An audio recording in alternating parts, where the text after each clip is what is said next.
ഈശോ വിശാഖം സ്ഥിരീകരിക്കട്ടെ.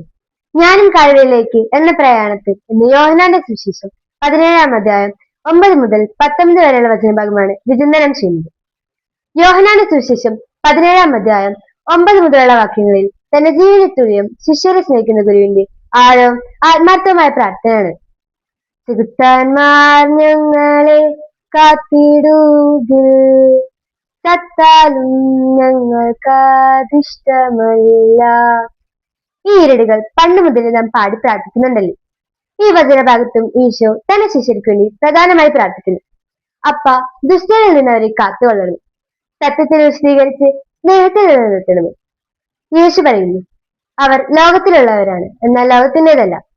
ഈ വാക്കുകൾ നമ്മുടെ ജീവിതത്തിലും പ്രധാനം അറിയിക്കുന്നു. നാം ഈ ലോകത്ത് ജോലി ചെയ്യുന്നു, കുടുംബം നയിക്കുന്നു, ബന്ധങ്ങൾ പുലർത്തുന്നു. പക്ഷെ നമ്മുടെ മനസ്സെപ്പോഴും ദൈവത്തിലായിരിക്കണം.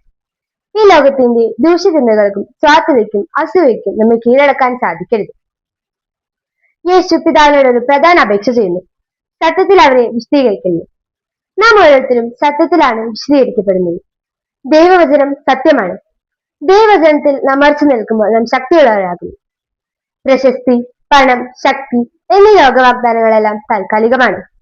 ദൈവവചനം മാത്രമാണ് നിത്യസത്യം.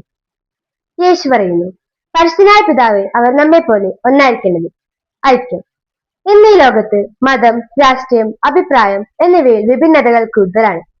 പക്ഷേ യേശു ക്രിസ്തുവിൽ നാം ഒന്നായിരിക്കണം. ഒരുമിച്ച് പ്രാർത്ഥിക്കുമ്പോൾ, ഒരുമിച്ച് സ്നേഹിക്കുമ്പോൾ നാം യേശു ക്രിസ്തുവിന് ഈ ലോകത്തിൽ സാക്ഷ്യം വയ്ക്കുന്നു. യേശു പറയുന്നു, അങ്ങ് എന്നെ ഈ ലോകത്തിലേക്ക് അയച്ചതുപോലെ ഞാൻ അവരെയും ഈ ലോകത്തിലേക്ക് അയക്കുന്നു. അതായത് നാം ഓരോരുത്തരും ഓരോ ദൗത്യക്കാരാണ്. മറ്റുള്ളവരുടെ ജീവിതത്തിൽ നാം ദൈവത്തിന് വെളിച്ചമായി മാറണം. ഇന്ന് വചനഭാഗത്തിലൂടെ നാം കടന്നു പോകുമ്പോൾ നമുക്ക് കിട്ടുന്ന പ്രായോഗിക സന്ദേശമാണ്, ഈശോ ഇന്നും നമുക്ക് വേണ്ടി പ്രാർത്ഥിക്കുന്നു.